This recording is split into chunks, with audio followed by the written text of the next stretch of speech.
प्रिय विद्यार्थियों नमस्कार।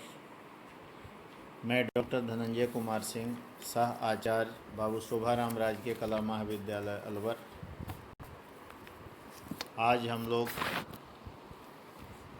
एमए पूर्वार्ध के पाठ्यक्रम में निर्धारित सांख्य दर्शन के प्रकरण ग्रंथ सांख्य कारिका एवं सांख्य दर्शन के सामान्य सिद्धांतों का परिचय प्राप्त करेंगे। सांख्य दर्शन के प्रवर्तक आदि आचार्य कपिल मुनि को माना जाता है।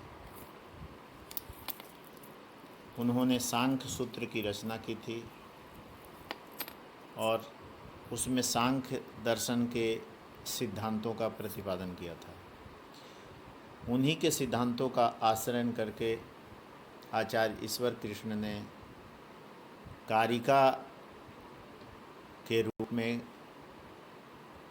कारिकाओं में निबद्ध करके सांख्य कारिका नामक एक प्रकरण ग्रंथ की रचना की, जिसमें सांख्य दर्शन के सिद्धांतों का सम्यक रूप से प्रतिपादन किया है। सांख्य दर्शन एवं सांख्य कारिका का परिचय प्राप्त करने के पूर्व हम ये देखेंगे कि सांख्य शब्द का उल्लेख सर्वप्रथम कहाँ मिलता है। सांख्य शब्द का प्रयोग सबसे पहले श्वेतरोपनिषद में उपलब्ध होता है, जहाँ सांख्य और योग को जगत के कारण तत्व के ज्ञान का कारक माना गया है। तत्कारणम सांख्य योगादिगम्यम श्वेतरोपनिषद 6 अध्याय के 13वें श्लोक में आया है, मंत्र में आया है। यहीं पर सांख्य शास्त्र के प्रणेता महामुनि कपिल का नाम तक उल्लेख भी मिलता है। ऋषिम प्रसूतम कपिलम जस्तमग्रे। तत्पश्चात श्रीमद्भगवद गीता में सांख्य पद का प्रयोग अनेक स्थानों पर हुआ है और यहाँ पर सांख्य पद ज्ञान का वाचक है और सांख्य योग ज्ञान योग जो इसका द्वितीय अध्याय है, पूरा द्वितीय अध्याय सांख्य योग के रूप में जाना जाता है। यत् सांख्यै प्राप्यते स्थानम तद् योगैरपि गम्यते एकम सांख्यम च योगम च यह पश्यति स पश्यति, ऐसा गीता के 5वें अध्याय के 5वें श्लोक में उल्लेख मिलता है।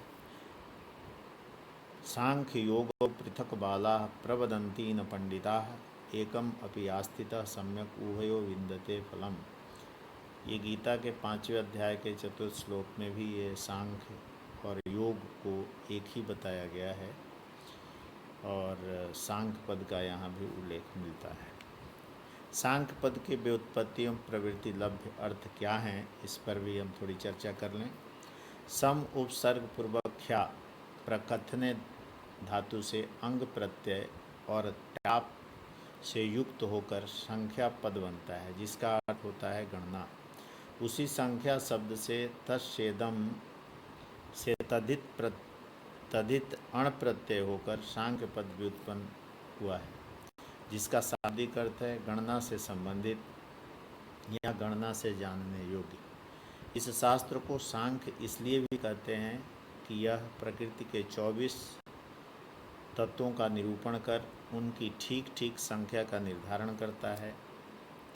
संख्याम प्रकुर्वन्ते चैव प्रकृतिम च प्रचक्षते तत्वानि च चतुर्विंशतेन सांख्यम प्रकृतितम। महाभाष्य में ऐसा उल्लेख है। संख्या पद का एक और अर्थ है सम्यक प्रकथन या विचार। अमरकोश में संख्या पद को चर्चा या विचारणा पदों का पर्याय कहा है। संख्या चर्या विचारणा। सांख्य शास्त्र के प्रणेता कपिल ने सांख्य से तथा पतंजलि ने योग से मुक्ति मानी है। ज्ञानेन मुक्ति कपिलो योगेन आह पतंजलि। सर्व सिद्धांत संग्रह में इसका उल्लेख प्राप्त होता है। सांख्य कारिका में भी सांख्य दर्शन के सिद्धांतों का उल्लेख किया गया है। इसमें प्रथम कारिका जो शुरू होती है, दुख त्रयाभिघातात् जिज्ञासा तद अवघातके हेतौ, कि इस संसार में त्रिविध दुखों का उल्लेख किया गया है, आध्यात्मिक, आदि भौतिक, आदि दैविक। इन तीनों दुखों के आत्यंतिक एवं एकांतिक निवृत्ति से ही मोक्ष की प्राप्ति संभव है। और वह सांख्य शास्त्र पढ़ने का जो व्यक्ति है, अधिकारी है, जिज्ञासु है, वह सांख्य शास्त्र के सम्यक पठन पाठन से, अध्ययन से इस आत्यंतिक निवृत्ति दुख से वो मुक्त हो सकता है। इस सांख्य कारिका के द्वितीय कारिका में दृष्टवत् अनुश्रविकः व्यक्ताव्यक्त ज्ञ विज्ञानात्, इस पद द्वारा ये बताया गया है कि व्यक्त एवं अव्यक्त प्रकृति तथा ज्ञ यानी पुरुष के विशेष ज्ञान से व्यक्ति को मोक्ष की प्राप्ति होती है। सांख्य दर्शन में मूल रूप से दो तत्वों का विवेचन, दो तत्व मुख हैं, प्रकृति तथा पुरुष। प्रकृति ही इस जगत के मूल कारण के रूप में उसका प्रतिपादन किया गया है। यह प्रकृति त्रिगुणात्मिका है। इसमें सत्व, रज और तम तीन गुण पाए जाते हैं। प्रकृति इस जगत का उपादान कारण है और वह अव्यक्तावस्था में रहती है। मूल रूप में जब वह पुरुष के संपर्क में आती है तो उसके गुणों में विक्षोभ उत्पन्न होता है, हलचल उत्पन्न होता है। उसके जो गुणों में प्रलयावस्था में या निष्क्रिय अवस्था में जो साम्यता होती है, वो साम्यता भंग होती है। और पुरुष अर्थात जो चेतन तत्व है, उसके प्रभाव क्षेत्र में आने से प्रकृति के गुणों में विकृति उत्पन्न होने लगती है। प्रकृति से प्रथम जो परिणाम उत्पन्न होता है या विकार उत्पन्न होता है, उसे महत कहते हैं। महत यानी बुद्धि। महत से अहंकार की उत्पत्ति होती है। अहंकार से पंच तन्मात्राओं की उत्पत्ति होती है तथा एकादश इंद्रियां उत्पन्न होती हैं। पंच तन्मात्राओं में शब्द, रूप, रस, स्पर्श, गंध आते हैं। एकादश इंद्रियां, 5 ज्ञानेंद्रियां, 5 कर्मेंद्रियां होती हैं। एक मन जो उभयात्मक इंद्रिय कहा जाता है। और इन पंच तन्मात्राओं से पंच महाभूतों की उत्पत्ति होती है। पृथ्वी, जल, वायु, आकाश, अग्नि, ये पंच महाभूत हैं। इस प्रकार से इस प्रकृति से अन्य 23 तत्व उत्पन्न होकर हमारे स्थूल शरीर की उत्पत्ति इन गुणों के मिश्रीकरण एवं पंचीकरण की प्रक्रिया द्वारा होता है। प्रकृति पुरुष के संपर्क में आने पर ही क्रियाशील होती है और वह अपनी सृष्टि प्रक्रिया प्रारंभ करती है। प्रकृति को ही इस जगत का मूल कारण क्यों माना गया है, इसको जानने के लिए हम कार्य कारण के सिद्धांत के रूप में द्वारा हम इसको जानते हैं। हम ये जानते हैं कि प्रत्येक कार्य का कोई न कोई कारण होता है। यह जगत भी एक कार्य है।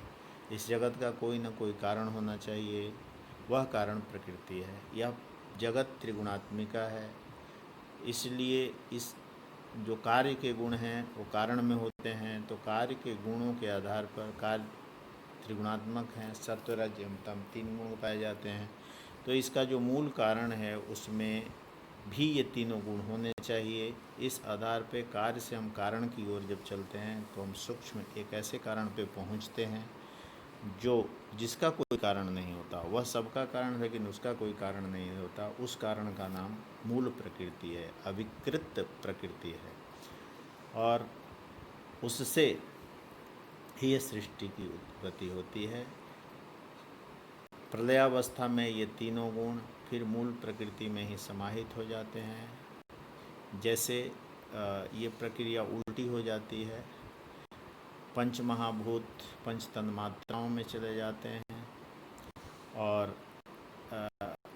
एकादश इंद्रियां भी अहंकार महत में